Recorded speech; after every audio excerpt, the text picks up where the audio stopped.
Como lo habrán podido notar, el enunciado trabajable está arreglado para que se empiece a trabajar lógicamente la inteligibilidad sobre el objeto que nos proponemos estudiar. Esto significa que tiene que quedar claro no solamente la cosa concreta, es decir, el cómo, cuándo, dónde, de lo que vamos a estudiar, sino también las medidas, las intensidades, la racionalidad lógica de cómo se articulan los diferentes aspectos de esa cosa. Sin embargo, esa lógica, los cálculos, lo cuantitativo, las intensidades, las medidas, no deben de estar muy rígidas. A la vez que necesitamos ser racionales, lógicos, tiene que estar presente esa conciencia, ese corazón del que se he hablado antes. Coloquialmente o metafóricamente se le dice el hueso y la carne, o las formas y los contenidos. Habría que distinguir, por lo tanto, en que lo primero son las ciencias nomotéticas, las de las leyes, y lo segundo son las ciencias ideográficas, las de los contenidos. Esto significa que cuando hablamos de leyes que están allá afuera, articuladas de manera lógica y vuelven inteligibles la cosa, eh, necesitamos también esa otra parte de los significados, de lo que sienten, experimentan las gentes. No nada más es de que hay leyes y peleles obedeciendo a esas leyes. Por ejemplo, los planes educativos, y todos los siguen exactamente como se supone que se deben seguirlos. Hay que desechar esa idea, ya se había dicho antes, lo he reiterado muchas veces. No hay que suponer que porque existan unos planes, programas, proyectos o leyes, la gente sí lo sigue inexorablemente. Aún el deber ser se debe plantear cómo es en la realidad operando en la mente, cómo consideran esas leyes o ese deber ser la gente. Ahí es cuando entramos a la realidad del ser, el ser del deber, porque no es lo mismo el deber ser en la irrealidad. Tenemos que entrar más a la realidad que en la irrealidad o la idealidad. Entonces, hablando de formas y contenidos, siempre cuando pensemos en los contenidos, tenemos que pensar en significados, en datos, lo que le llaman datos cualitativos suaves. ¿Qué es un dato cualitativo suave? Si yo veo a un leñador que está en un árbol, mejor dicho, veo a un hombre que está en un árbol con un hacha cortando madera, me puedo imaginar muchas cosas, que está haciendo ejercicios, que saca madera para calentar su casa en invierno, que va a vender leña, eh, que está construyendo su casa. Son muchos significados, por eso es suave, porque se desliza, se puede deslizar fácilmente de un significado a otro, tanto en el aspecto de los significados como en el de las leyes o formas. Tenemos que estar rondando constantemente el objeto de estudio, en esa familiarización que necesitamos para poder hablar de él de manera más profunda. Finalmente, cuando se trata de ciencia social, no basta con decir lo que está, lo que piensan y lo que hace la gente. Hay que también estar a tono hacia lo que tienden a hacer, hacia lo que les representa, haber experimentado ciertas cosas en el pasado, los que les representa estar frente a ciertas situaciones en el presente, lo que les representa desear determinadas cosas en el futuro. Constantemente estar mirando eso en situación, en relación social, ¿no? Porque toda la forma en que se relaciona en el pasado, en el presente, o piensa relacionarse en el futuro con determinada gente, alguien, pues va a determinar mucho los significados y hacia dónde va a desatar la acción. El núcleo, no olvidemos nunca, es la acción. La acción, en cuanto a dato suave, contiene una dosis de posibles significados.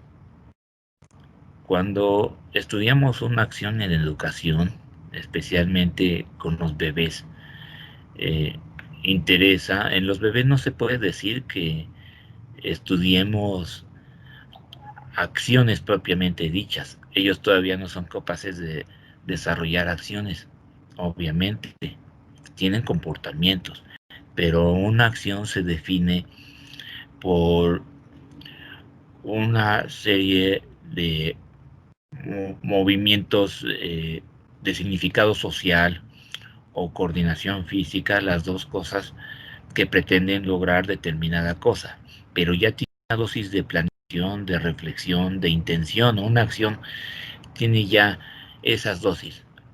En cambio, comportamiento es inmediato y muchas veces no sabemos hacia dónde va. Y como podemos ver, obviamente las acciones no se pueden estudiar en los bebés.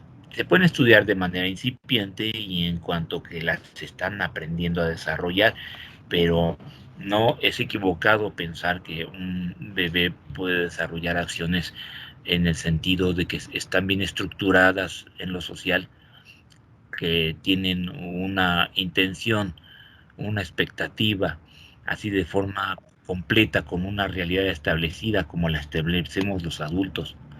El mundo de los niños viene siendo otro, y el análisis de los esfuerzos en los bebés, en los niños, tiene sus propias peculiaridades. Cuando tratamos de analizar la acción, mejor dicho, cuando analizamos las, los aspectos sociales en los niños, tenemos que analizar sobre todo a los adultos, cómo se relacionan, cómo se llevan con los niños, cómo los cuidan, les dan atención, les dan educación, cuáles son esos adultos, dónde, cómo, en dónde se encuentran, quiénes son. Todas esas preguntas nos las tenemos que contestar. Y como decía, el dato suave son los significados. ¿Qué significa el determinada dificultad para aprender para los adultos?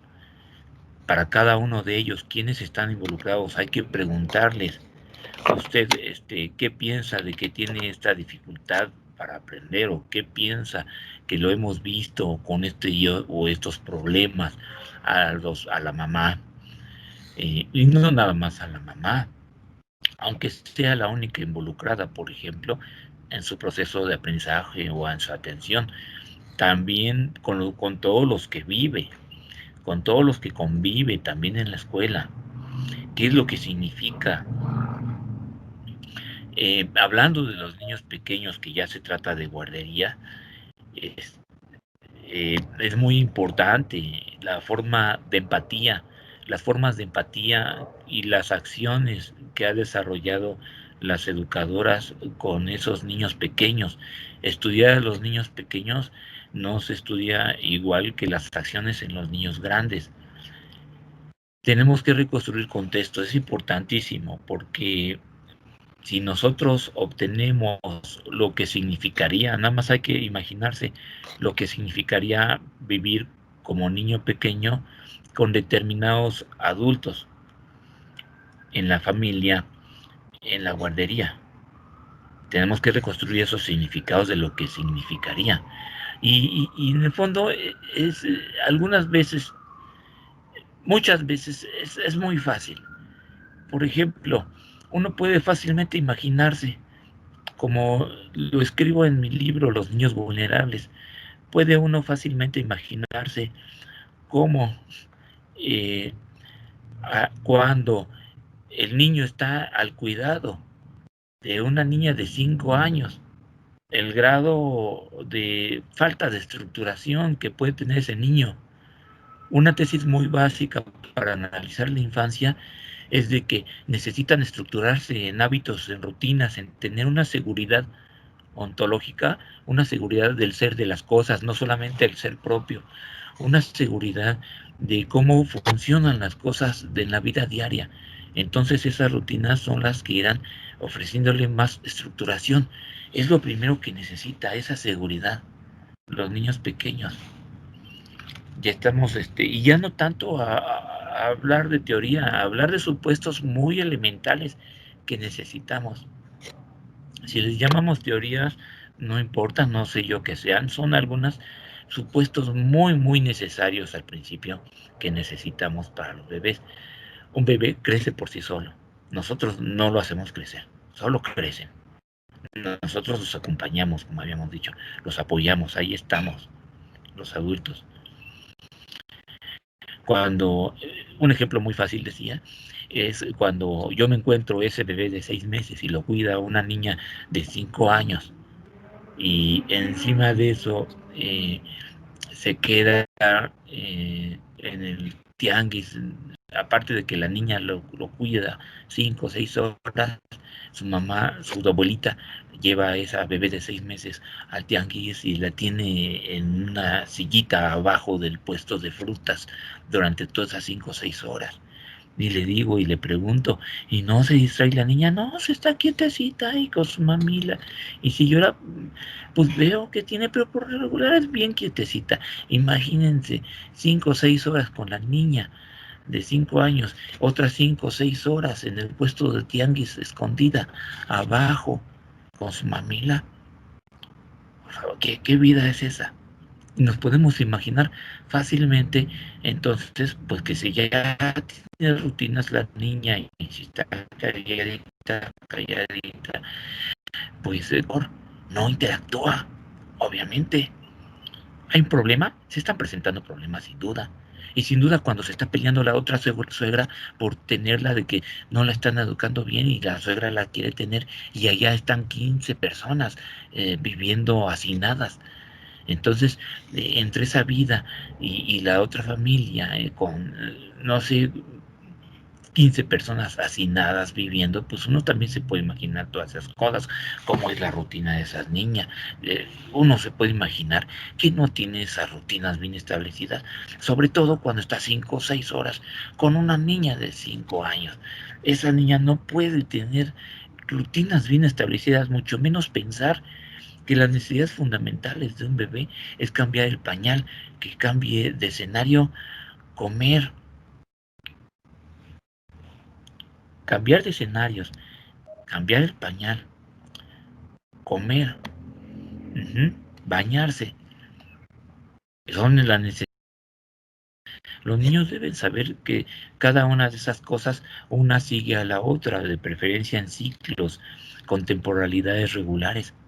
Y si no sabemos esas cosas, pues no sabremos entonces que la mayor metáfora que esa estructuración psíquica del ser, la mejor metáfora física se puede transmitir a los niños, a los bebitos, acerca de esa seguridad, y es taparlos como taco. Es súper valioso taparlos como taco porque se sienten como que están en el vientre de la madre y Profesor, tienen una disculpe que lo seguridad. interrumpa. Sí, Yo misma mandé un mensaje al grupo que está esperando el acceso, que se la pueda habilitar, por favor. Gracias. fíjense lo que aquí no estoy viendo, aquí no llega la invitación. ¿Es Karen? No, es Yamilet. Sí, no, fíjate que no me está llegando el aviso. Dile que insista, y que un favor, pero en WhatsApp no tengo, que a ustedes por WhatsApp les pero no, tampoco tengo no, pues aquí es nada más de esperar el mensaje, ¿eh? Es que fíjate que aquí dice que está poca calidad de internet, qué caray, este, sí, sí, no, pues es de que no, hasta que me llegue el mensaje que insista y caray, pues qué mal. Por favor dile, ¿no? Que no me llega el mensaje y pues que insista. Si no, pues ni hablar. Por favor. Ujú. Y no sé si han visto en las demás clases que tienen estas cosas tan importantes de la seguridad ontológica, seguridad del ser, seguridad del ser de las cosas, seguridad de la realidad hermana que tienen los bebitos. A ver, ya, esa seguridad ontológica que necesitan tener los bebitos se expresa en rutina, preferentemente en el mismo orden, del bañarse, del comer, del jugar, del cambiar de escenarios, de cambiarse el pañal. Tiene que ser constantemente que el niño, el bebé, sepa qué es lo que sigue en el día. Cuando no se tiene esto, obviamente, pues hay alteraciones. El niño lo primero que necesita es saber que en donde lo pueden proteger.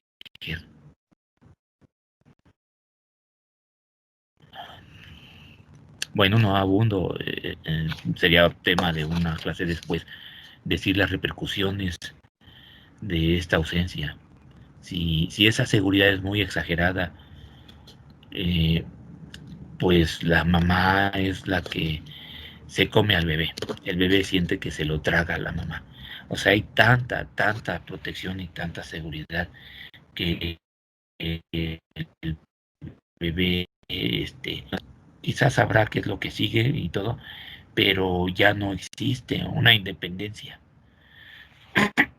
un sentido de separación, que es un fenómeno que se da en el largo plazo.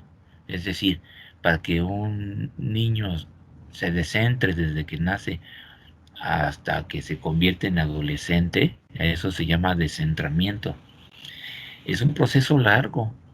El niño, desde que nace, inicia todo un proceso de centramiento que acaba hasta adolescente, 12, 14 años.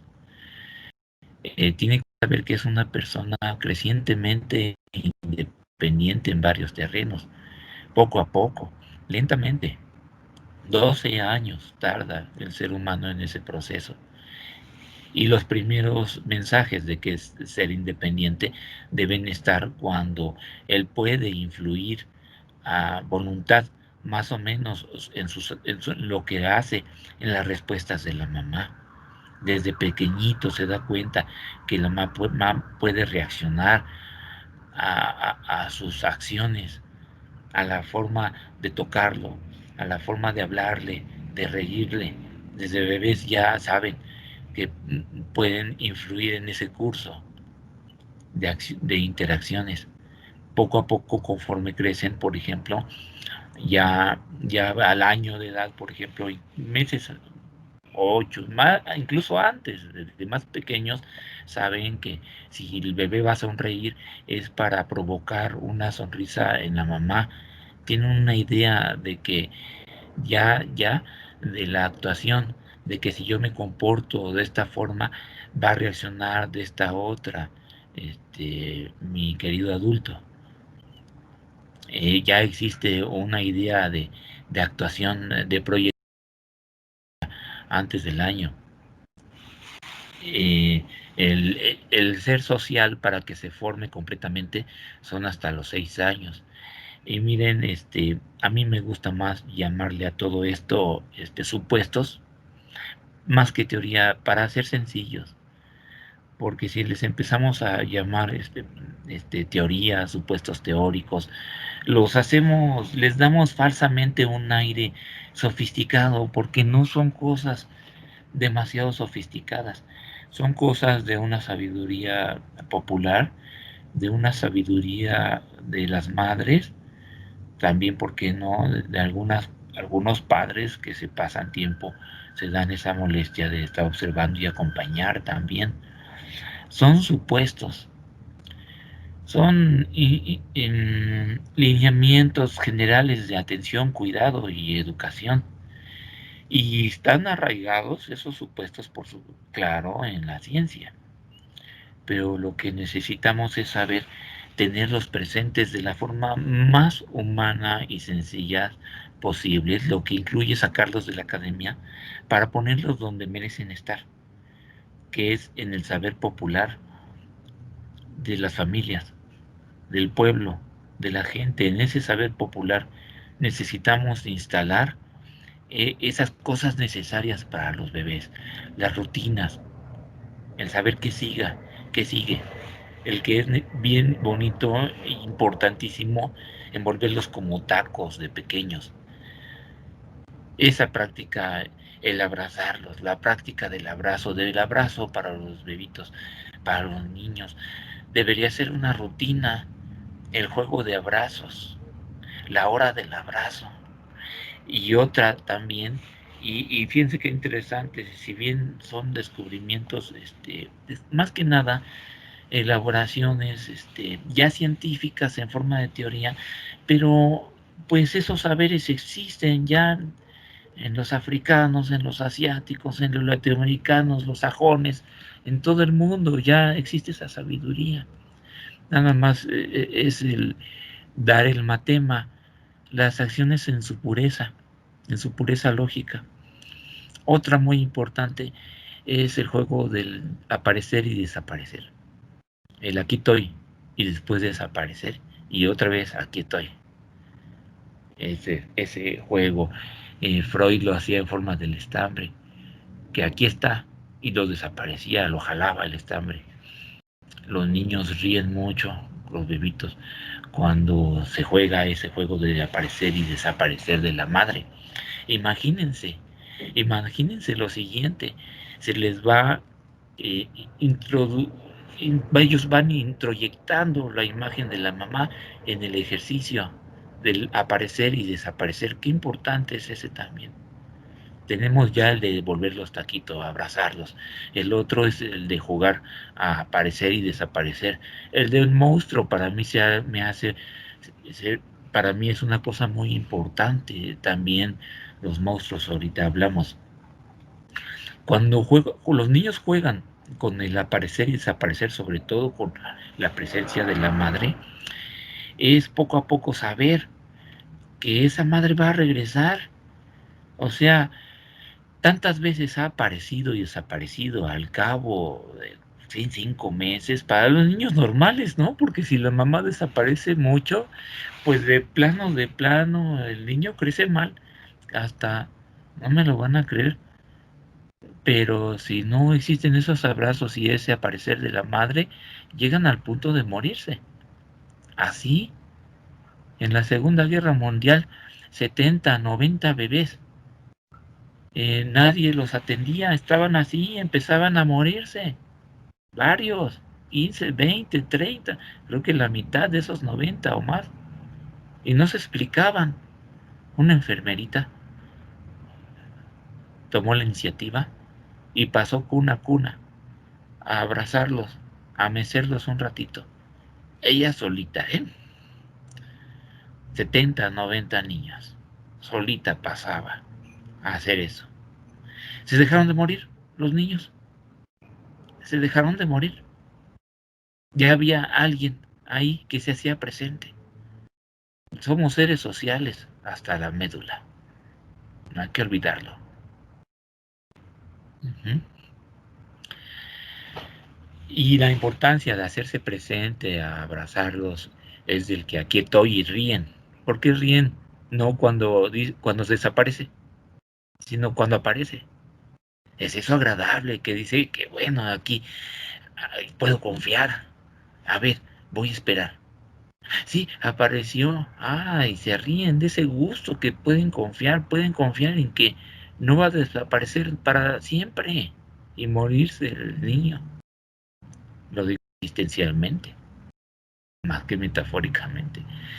Entonces, es el placer de que no se le deja en un abismo, no se le deja en un espacio con un infinito de vacío por todos lados. Clotilde Juárez habla de la metáfora del astronauta, ¿no? Amén de cuántos millones de kilómetros de distancia se encontrara ese astronauta, pero es un abismo existencial infinito por todos lados del terror, el terror de no saberse perdido, el terror de no saber cuál es el interior y el exterior del mundo, no saber dónde se está ni qué hacer en esta sociedad que se nos inocula, se nos introyecta o se nos impone la memoria corta en muchos programas, sobre todo programas de acción. La televisión da flashazos en los comerciales, en los programas, y altera la cognición de los niños. No saben, no tienen una orientación porque no saben en un círculo, no saben en dónde está el principio ni el final de algo. Todavía están pequeños para estar recibiendo tanto flashazo de televisión y existen alteraciones en la cognición. Digo, no sé si haya un libro que tenga todas estas cositas. Son experiencias, sobre todo pues a través de 10 años como profesor de maestras de preescolar. Sin duda alguna, sí existe un libro para el primero que planteó el Akitoy, pero lo planteó en alemán, decía Ford da, Ford aquí, da, allá, y aquí el estamble, y lo jalaba, ¿no? Lo escondía allá y lo aventaba hacia el niño, y después lo jalaba con el hilo, etcétera. Ford da, es muy famoso eso en Freud, está en internet, está en su obra, no me recuerdo ahorita en qué volumen.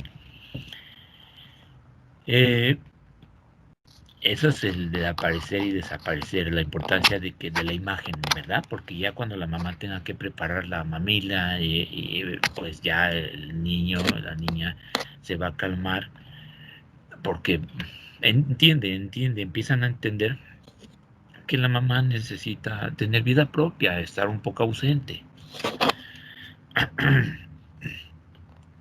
Pero la ley del que cálmate, contente, ahorita viene. La ley.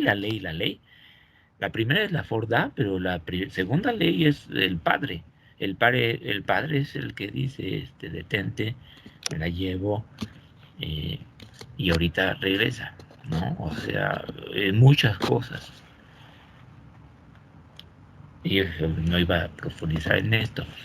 Mejor vamos a, eso lo dejamos para otra ocasión, porque es estar hilando mucho. Si Si la imagen de la mamá está demasiado presente y casi no existe este ejercicio de estar ausente, pues el niño va a confundir quién es él y quién es la madre. Si la madre se aleja demasiado y no aparece, el niño no va a tener ese gran vacío de ausencia. Tanto hace, como dicen, que queme al santo como el que no lo alumbre, ¿no? Damos mucha la vedadora, se quema el santo. Si lo alejamos mucho, no. Esta es una metáfora porque había pasado del tema de que hay leyes y hay significados a este tema de lo elemental para que el niño crezca tranquilo, en madurez, con buenas introyecciones e interacciones sociales, que crezca con los apoyos debidos. Había pasado de este tema al otro inicial sobre los datos suaves y duros. Los datos suaves son lo que vemos, lo que palpamos, perdón, los datos duros, eso es lo que vemos. Ajá. Eh, Cuidado, niña de 5 años. Obviamente va a haber alteraciones.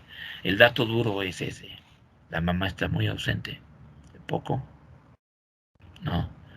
La mamá tiene 15 años o ya ha tenido otros 2 hijos antes. En qué condiciones, ¿no?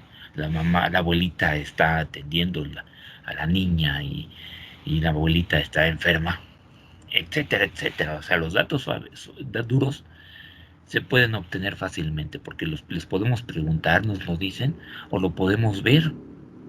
Son pobres, no son pobres. Tiene hermanitos, no tiene hermanitos. ¿Cuántos años tiene? ¿Tiene alguna enfermedad visible, importante? Se ve, está bien nutridos, están desnutridos. Todos esos son datos duros. Y los datos suaves son los significados, lo que siente, piensa la gente acerca de sus realidades. ¿Y por qué no lo ha atendido? ¿Por qué no le da una leche mejor? ¿O por qué no va al ISSSTE, a que le den o al DIF, a que le faciliten, les plantee eso, saque una beca y lo alimente mejor, de mejor forma, ¿no? No, pues que yo no sé, qué significa, ¿no? Porque muchas veces la gente no es consciente de ciertas cosas, o no sabe, o no tiene información, etcétera. Pero estamos hablando de los significados suaves, y son suaves porque se deslizan. A lo mejor dice la mamá que no tiene esa ignorancia, y dice, sí me lo dan allá y me dan beca, pues sí, para madres. Ah, pues no sabía. Es dato suave. Pues suave porque se deslizó hacia otros significados. Y los significados se hallan en todos lugares, en todos lados, porque la gente siempre tiene deseos, cosas que esperar, cosas que siente hacia determinada cosa o hacia el pasado, esas personas. Son significados suaves y necesitamos estar acostumbrados, tener ejercicios en estarlos trabajando. Y los significados suaves no solamente son respecto a otras personas o las acciones de otras personas, o hacia el pasado, presente, futuro hacia otras personas o escenarios que tuvimos con esas otras personas. Son también ante diferentes entidades de la realidad, determinados hechos o recuerdos del pasado o expectativas del futuro. O sea, los significados no nada más son en relaciones en personas entre sí, sino también de cosas con las cuales tratan esas personas en el mundo, aunque se encuentren ausentes. Y yo lo trabajo así, ¿eh? Generalmente ayudan más los significados de cosas ausentes que de las cosas presentes, porque en las cosas ausentes se encuentran los deseos. Y ayuda mucho, es buena. Eso es trabajar en negativo la realidad social, en forma de cosas ausentes y de las que la gente tiene un deseo. Eso es bien interesante de trabajar al revés las cosas. Adorno, Theodor Adorno, que es el sociólogo que en esto yo más sigo como referencia, le llamaba dialéctica negativa. Pero en cuanto a que la sociedad es una falsedad y hay que estar detectando lo real en ese punto. O sea, es fácil decir lo que hace la gente diario, a lo que se dedica, a lo que piensa a diario.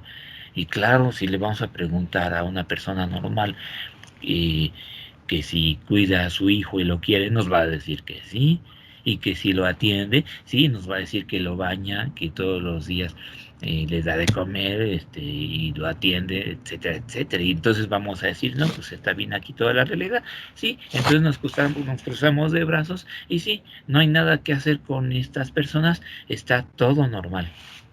No, eso está equivocado, ¿no?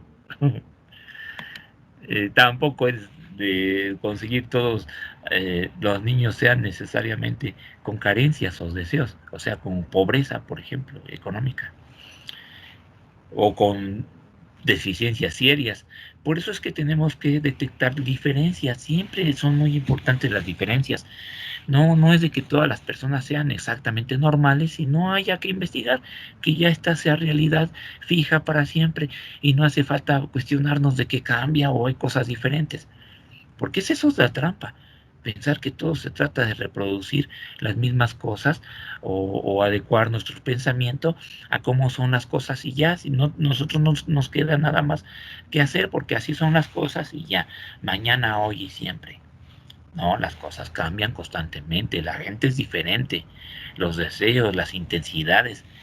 Por eso es muy importante que en el dato duro o en el dato suave de los significados, las comparaciones, ya sea de una misma persona o secuencia de hechos en el tiempo, o de diferentes situaciones, o de personas. Las comparaciones pueden ser en varios terrenos, pero tenemos intensidades, eso es importantísimo, que se llaman variables. Decía una maestra que Orlandina Oliveira en mi doctorado nos decía a mí y a mis compañeros, no, yo sí sé, si yo no sé estadística, ustedes no saben nada. Desde ahí entendí por mi propio camino que las estadísticas son modelos, modelos para acercarse a la realidad y no dejémoslos en modelos. ¿Y para qué sirven los modelos? Para muchas cosas. Ajá. Pero si nosotros tenemos el deber ser allí en algo ideal como modelo, esa idea de modelo no sirve. Los modelos se pueden aplicar de muchas maneras y tenemos que saberlo. Y la estadística está para saber que hay muchas maneras de aplicar esos modelos. Pero esto se los digo precisamente porque cuando hablamos de variables, obviamente no todo es estadística en las variables. Por ejemplo, en lo cualitativo está presente las variables sí y no. Las variables de presencia o ausencia, 0 o 1, son las variables cualitativas. Por ejemplo, ¿qué edad tiene? 6 meses. Y no es lo mismo uno de 6 meses a uno de 4 meses. La diferencia es grandísima entre bebés. La diferencia de edades entre los que tienen 6 meses o 3, abismal. No, nada que ver. Bueno, sí tienen que ver en que son sensoriomotrices. Pero si concientizamos bien que en el enunciado trabajable podemos tener ese cómo, cuándo, dónde y sobre todo intensidades, intensidades son variables, así de sencillo. Podemos empezar a tener material trabajable. Hay material de trabajo, hay material. Tenemos que entonces saber que existe ese material para trabajar, ya presente en las redacciones. Y es hacia donde podemos ir, hacia allá. Voy a presentar. Ahí se ve, ¿no? A ver. Ya se ve. Muy bien. Fíjense, bueno, ahorita no está ella, pero lo que tenemos que saber es que el enunciado de golpe puede estar cambiando constantemente. No es lo mismo decir, y aunque estamos en lo mismo, pero bajo formas ligeramente diferentes, y es las que hay que trabajar, tanto el del golpe como el de trabajable, hay que tenerlos constantemente moviendo el atole, por decir la metáfora. Constantemente cuidarlos, es un animalito que se tiene que cuidar. Así igual, y si digo, entre los niños pobres me importa es las repercusiones de los que van a un SEI a los que no van, me importa analizar eso. Y lo podemos decir de diferentes formas. Los que no asisten tienen deficiencias serias y a lo mejor puedo hasta pensar esas deficiencias y se vuelve el objeto de estudio en las intensidades de esas deficiencias y su explicación y quizás su intervención. Escúchenlo bien, ¿eh? Esto se trata, en todo proyecto de investigación y tesis, se trata de escuchar bien las palabras, para que las tengamos nosotros, para que las desarrollemos. Si hablamos de daños, de intensidades y de explicación de las intensidades de esos daños, tenemos que asumir la responsabilidad de todo lo que se implica, todo lo que significa eso, porque tiene su peso, tiene mucho peso. Pero si somos teflones y se nos va, pues sí, nadie va a poder, ni nosotros, ni el asesor, nadie, ni la universidad. Tiene que haber algo así como estratos formándose en su subjetividad de ustedes para tener las mejores disposiciones posibles en el desarrollo de habilidades de investigación. Esa es una consideración muy importante de estar modelando el enunciado trabajable y el enunciado de golpe. Todavía no está formulado, por supuesto, el primer enunciado trabajable está en su forma esbozada y lo tenemos en el otro cuadro. No le pusimos aquí.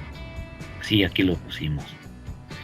Bueno, habíamos dicho cuáles son los daños. Ajá. Ah, bueno, perdón, esto ya lo escribió ella. ¿Cuáles son las condiciones?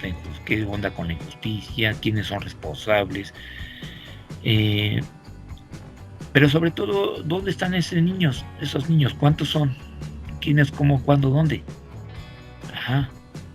Para hacerlo trabajable. Ya había dicho aquí, averiguar si entre la población de bebés y niños pequeños de familias pobres asistir a un SEI o no asistir marca una diferencia. Interesante, ¿no?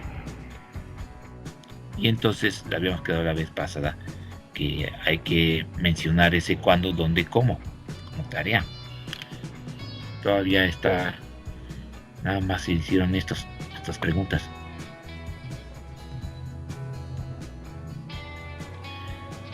Beneficios y daños, pero tenemos que decir antes de eso, porque solamente teniendo a los niños enfrente es que podemos saber todas estas preguntas. Entonces, ¿quiénes? ¿Dónde están esos niños? ¿Quiénes son esos niños?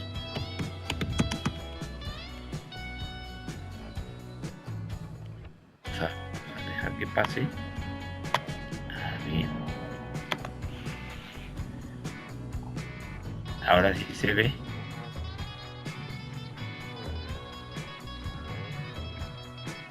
Sí se ve ya. Ah, no, pero Esmeralda no. Ah, sí. ¿Sí se ve Esmeralda? Ah, espérense. Ya.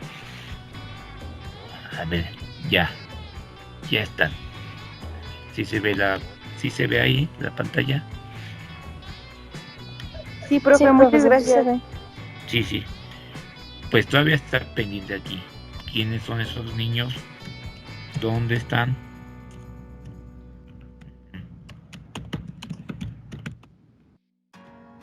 ¿Dónde están? ¿Cómo son esos daños? Eso es muy importantísimo, ¿verdad? A ver, vamos a abrirle. Vamos a ver, está tocando la puerta. Otra vez había salido. Ya está. ¿Quiénes son esos niños? ¿Dónde están? ¿Cómo son los daños? ¿Cómo son los daños? No cuáles, sino cómo se han dañado.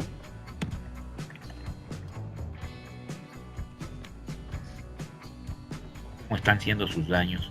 Bueno, cosas de redacción. ¿Cómo se han dañado? ¿Quién? ¿Cómo? ¿Cuándo?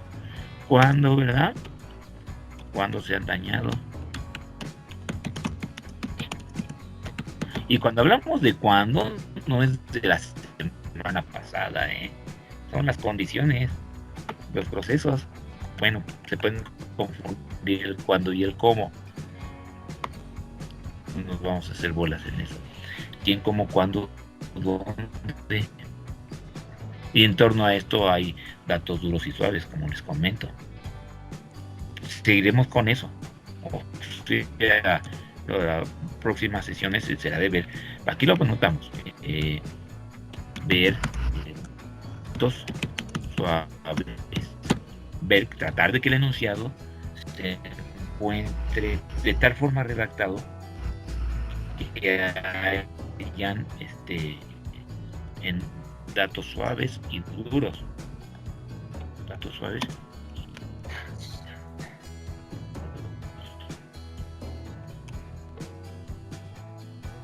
O sea, significados. Vamos a hacerlo, entonces, mejor otros 10, no importa. Esos niños, a diferencia de los niños tal y tal y tal, no van al SEI, ¿verdad? No asisten al centro de educación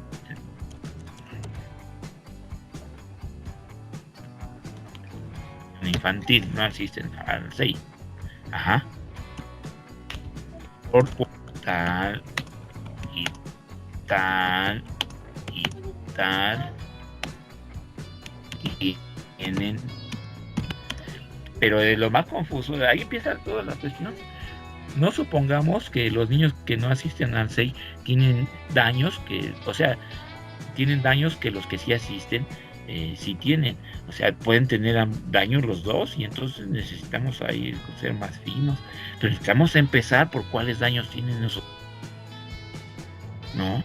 Y empezar a explicar esas, porque si asisten al SEI y tienen esos daños, necesitamos empezar a averiguarlo. Pero si no empezamos por eso, no empezamos a tener materia de trabajo.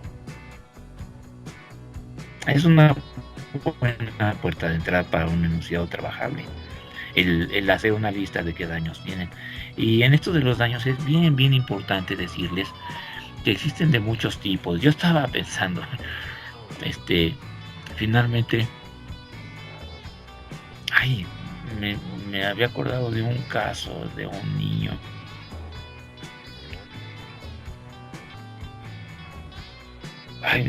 Bueno, los daños más graves obviamente son el que tienen que ver con la muerte, ¿no? Hay un autor que habla de niños matables, en el sentido de que ya se enfrentan a ambientes de muerte. Obviamente es dato duro, ¿no? El niño está o ya no está, vida. Hay muchos tipos de daños, muchos, y hasta inimaginables. O sea, tenemos que estar totalmente abiertos para que no sean nada más 20, 25, 30, 40, sino de muchos tipos. Son muchos diferentes mundos en esos tipos de daños, hasta los inimaginables. Yo creo que hay que tenerlos presentes. En un momento dado puede ser, digámoslo así, y eso se presentó hace poco, lo que pasa es que no me acuerdo, pero vamos a suponer un daño así de los que decimos, pero ¿cómo? No, sí hay que tenerlos en cuenta. Vamos a suponer el daño de que el niño se duerme en el piso desde que se dio cierta circunstancia. Por ejemplo, desde que tiraron el colchón porque está lleno de pulgas. Desde entonces duermen en el piso. Bueno, si lo decimos así, pues preferible que duerman en el piso, ¿no? Pero pongamos, por ejemplo, si de por sí el niño está mal de sus riñoncitos, por ejemplo, y pues ha tenido que dormir en el piso, ¿no? Dormir en el piso es un dato de vulnerabilidad cuando se está enfermo de los riñones, por supuesto, ¿no? ¿No? ¿O no? Habría que verlo, ¿no? Habría que verlo. Pero es que las situaciones así son, como se presentan en realidad, con daños que uno dice, ¿qué onda? ¿Qué es esto? ¿No? O por ejemplo, que se burlen de que los niños, de que pues su papá es un enanito. O sea, de las personas que ya tienen 40, 50 años y no crecen más de 1 metro. Y sigan, ¿no? Es enanita su mamá. Ja. Bueno, también es vulnerabilidad, ¿eh? En términos de que se están burlando del niño. O sea, entre los pobres que asisten y no asisten al SEI, puede haber lo que sea, y tenemos que estar muy abiertos cuáles son esos daños, muy abiertos. Porque no es nada más de que se presente una lista, sino de situaciones, de cómo se combinan diferentes tipos de daños en situaciones, ¿verdad? Y ese sería un paso próximo. ¿Cómo se combinan diferentes tipos de daños en situaciones? Muchas veces se potencian.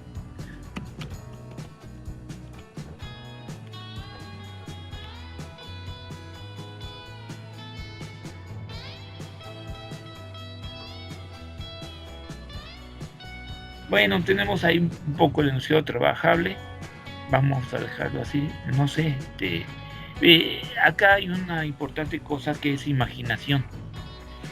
La imaginación solamente nos la da, pues aparte de esa pasión, cierta erudición, cierta información, conocimiento de esas cosas. Tenemos que imaginarnos esos mundos. Tenemos que ejercitar el sentirnos inmersos en las situaciones para empezar a plantearnos qué posibles problemas y todas las circunstancias que rodean esos problemas. Se dice fácil, pero hay que hacer el ejercicio. Y ojo que no hemos visto autores, todavía no mencionamos teoría, más que un poquito de supuestos de la sabiduría popular.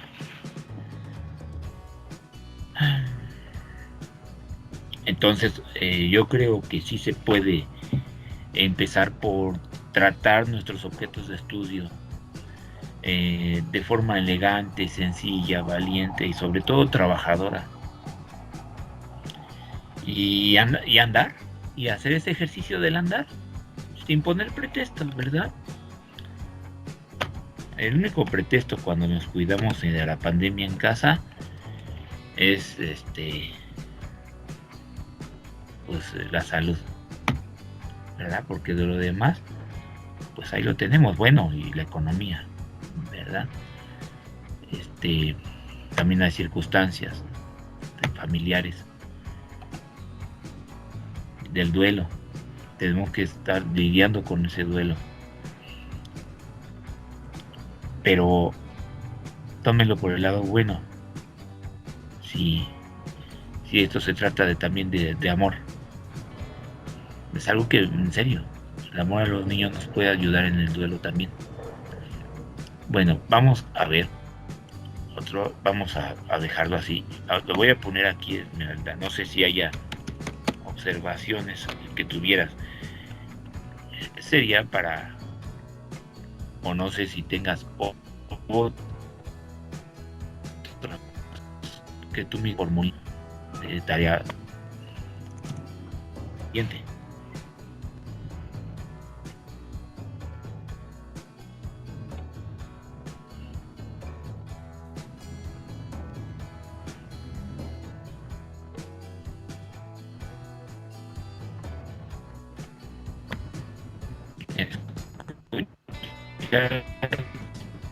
Esmeralda,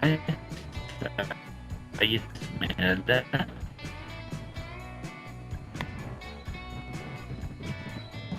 Profesor, sí estoy. Nada más que lo escucho muy entrecortado.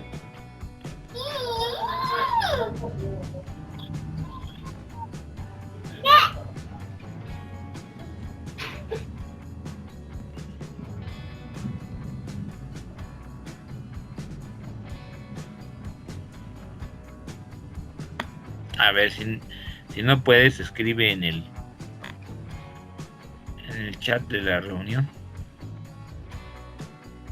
Comenta y está, pero se va de repente como que el audio cuando usted está hablando. Bueno, ok, ahí está la tarea. Si hay alguna cosa por WhatsApp, ya saben, cualquier cosa por WhatsApp, cualquier observación, pregunta, pero esto en la semana hay que irlo trabajando, ¿no? Vamos a ver el de Daniel. Bueno, ese golpe está muy fácil. Una propuesta para estimulación temprana a niños de 0 a 3 años, ¿verdad? Trabajable. A ver, Daniel, estamos, si ustedes no escriben, no las va preguntas. nada. Ajá, dime. Las preguntas las respondí abajo del texto. Hasta abajo las puse así. Pues las respondí. Ándale. Ajá, son esto. Ya las vi. Ajá. ¿Ahí empieza o es antes?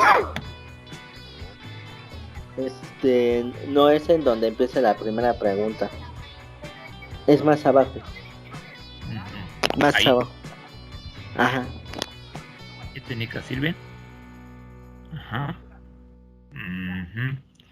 Habías dicho, entonces ya no van a ser de 0 a 3, ¿ya no? Sí, van a ser niños de 0 a 3 años, pero me dijo que escogiera el enfoque sobre el del autismo, y escogí el autismo funcional, que es un autismo como que le permite realizar Mm, todo tipo de actividades como cualquier persona, practicar deportes, cosas así. mm, mm. Niños con autismo, la cantidad no la tengo definida. ¿Qué técnicas esas son las que encontraste para el autismo, ¿no? Masajear manos y pies, jugar con los dedos, Ujú. ¿verdad? Boca arriba, mostrar un juguete colorido. Mira, bueno, esto es un poco de teoría, pero yo creo que es importante saberlo. Yo creo que es importante saber y es fascinante. Yo creo que si lo ves así como ahorita te lo voy a platicar, puedes tener muchos elementos para continuar. En el autismo siempre hay una alteración en el apego. En el autismo, en los niños con autismo hay una alteración en el objeto de apego. Y hay que ver cuál es ese objeto, es que apenas se empieza a formar. Las teorías sobre el objeto, la teoría de objeto en los niños con autismo son algo bien importante, yo diría que crucial de analizar.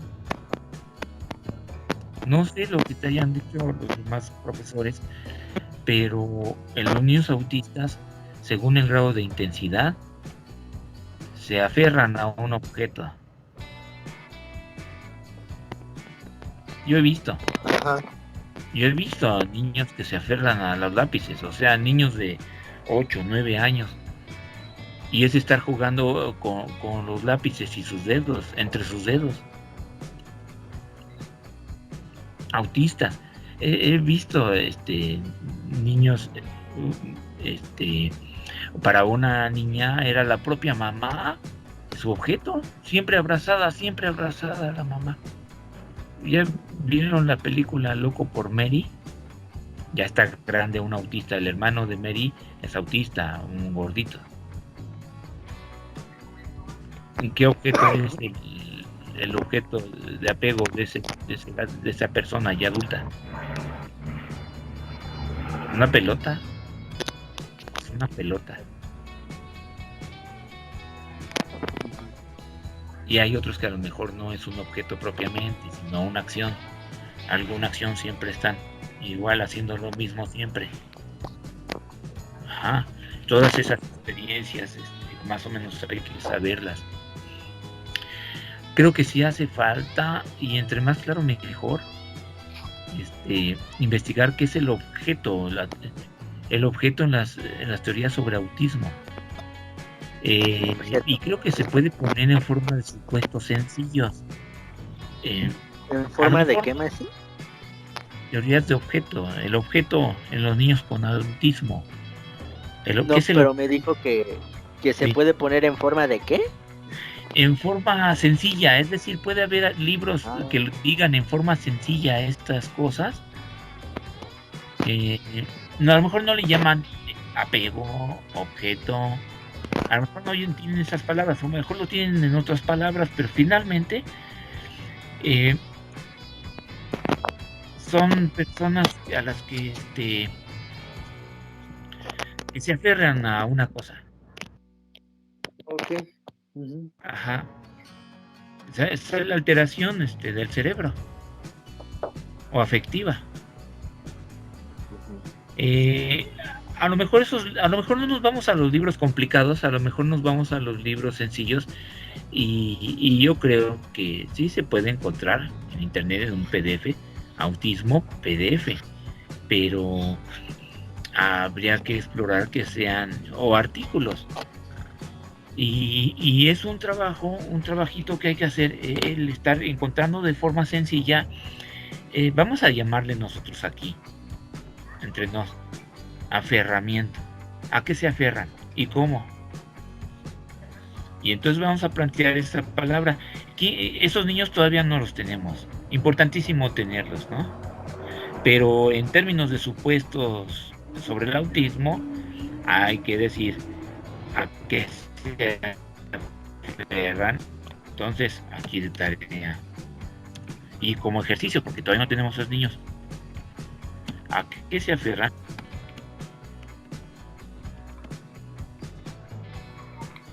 ¿Y cómo?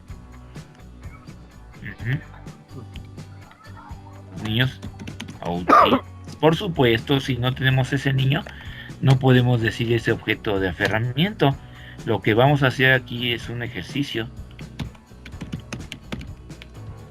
¿A qué objetos o cosas? En el fondo, en el psicoanálisis, la psicología le llaman objetos. ¿A qué cosas se aferran y cómo los niños autistas? Así vamos a hacer ese ejercicio. ¿Sí? Ahí vamos a tener un enunciado trabajable, o que nos vamos a esperar con los brazos cruzados. No, tenemos muchas cosas que estar viendo. Y desgraciadamente perdemos mucho tiempo en esperar a esos niños autistas, pero se pueden contactar, aunque sea de lejos. Ahí había quedado pendiente una carta. Me falta hablar con mis colegas. Vamos a dejarlo entonces así en rojo. Ahí está. Y mientras no tengamos a esos niños reales, no podremos avanzar. Vamos a tener 80 páginas de teoría, pero lo más importante, que es estar con ellos y analizarlos, no lo vamos a tener mientras no tengamos a esos niños enfrente.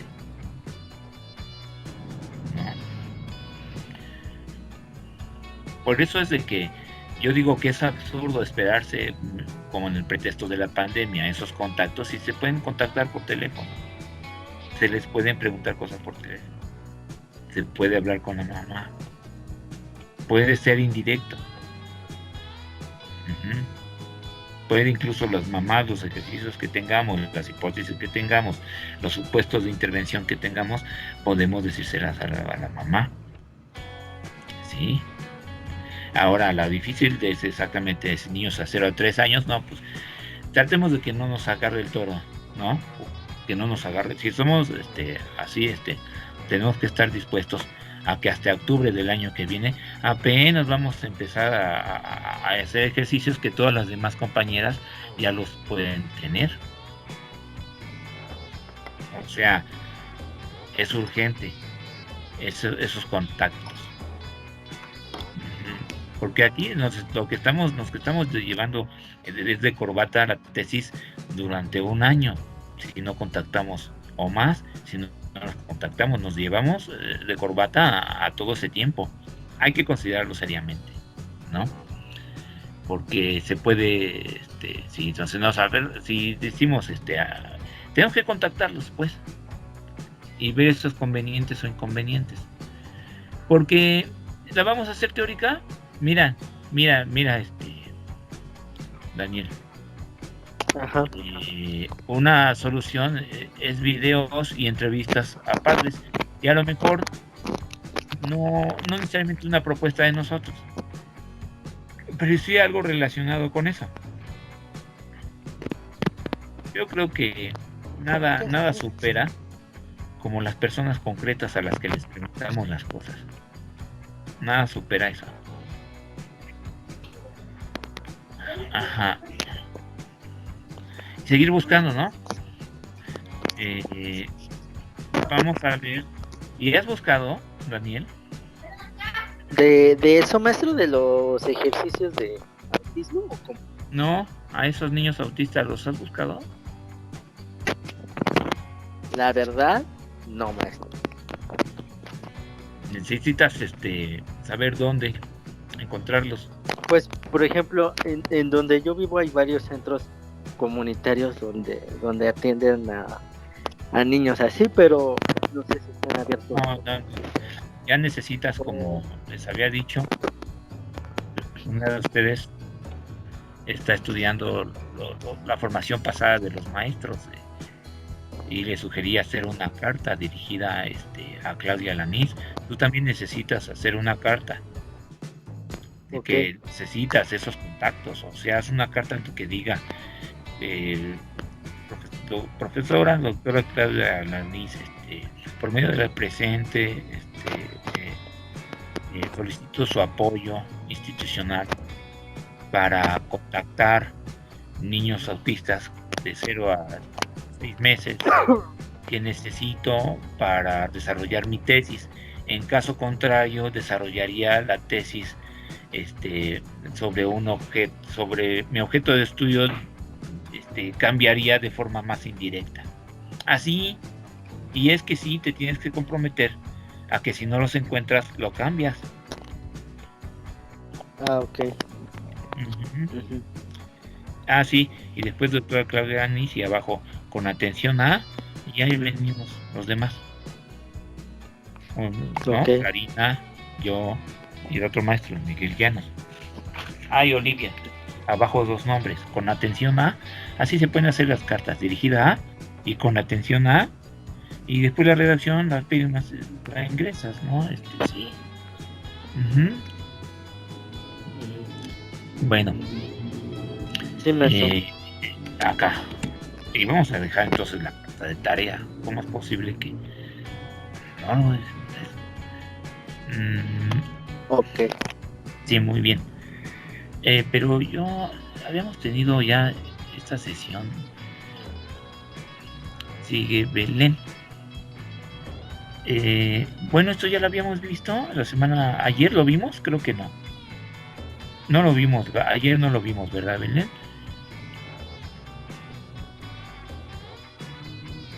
Profesor, Belén no se encuentra, creo que tiene problemas para poderse conectar. Ujú. Ahí No va a tiene estar. internet, profesor, desde temprano le empezó a fallar y entonces no se puede conectar. Bueno, creo que la única que nos faltan, ¿quién nos falta? Karen ya está, Esmeralda fue ahorita, Daniel ya Milet y Jessica la vimos ayer, Belén es la única que falta. Entonces vamos a verlo ahorita, ya verá ella el video en YouTube, ¿sí? Y no hay que dejar pasar. El enunciado de golpe aquí cambió así. Analizar cómo el espacio social afecta las relaciones de los niños pequeños de entre 3 a 7 años de edad que se ven envueltos en situaciones de violencia y alcoholismo dentro de la familia y el lugar en el que viven. No sé si esto es lo que les gusta, es muy importante que esté aquí presente, porque si no, yo me pongo ahí a hablar como perico y finalmente no le interesa la dirección a la que lo estoy haciendo. El caso es que les interese, que estén involucrados, se responsabilicen. Yo creo que entonces es mejor esperarse. El enunciado trabajable aquí hizo todo esto. Ajá. Contestar cómo se plantearía de forma de concebir los problemas que tienen esos niños. Ajá. Aquí ya hizo este trabajo y tiene que ver con el de golpe, por supuesto. Ujú. Aquí está la tarea de ella. Tomando en cuenta el espacio social en el que se encuentran estos niños, las situaciones que viven se reflejan al momento de relacionarse con ciertas personas. Miren esto, así, relacionarse, momento de relacionarse, ¿verdad? Con ciertas, bueno, momento de relacionarse, vamos a dejar.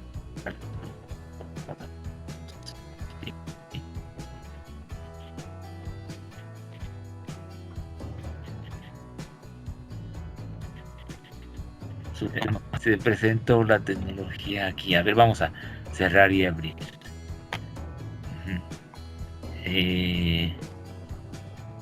Belén. Campanas de Belén. Vamos aquí. Ya lo tenemos.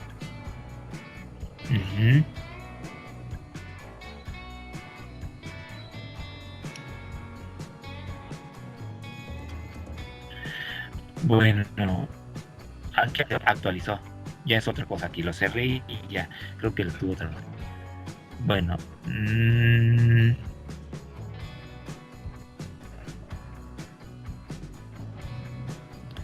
Esas situaciones, ok, las tenemos que analizar. Vamos a subrayar lo importante. Ya es trabajable porque tenemos que decir cómo son esas situaciones.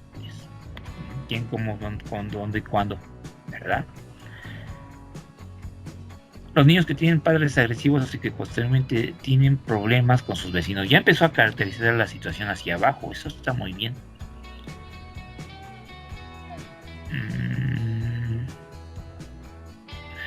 A ver, redacción. Vamos a arreglar. De manera precisa, los niños que tienen padres agresivos y que posteriormente tienen problemas con sus vecinos son considerados en mayor medida al momento de jugar debido a sus problemas familiares y a las posibles represalias en caso de que los menores se enojen. A ver, está mal redactado. No se entiende esto. ¿Eh?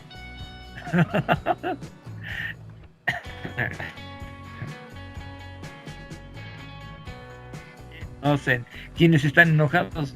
Los niños, los padres, los vecinos con los niños, los vecinos con los padres.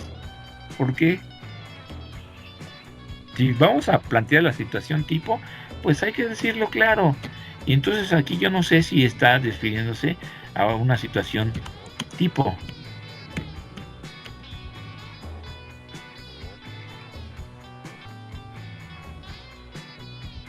Bueno, y si no, o vamos a ponerlo tal cual, así, o a un recuerdo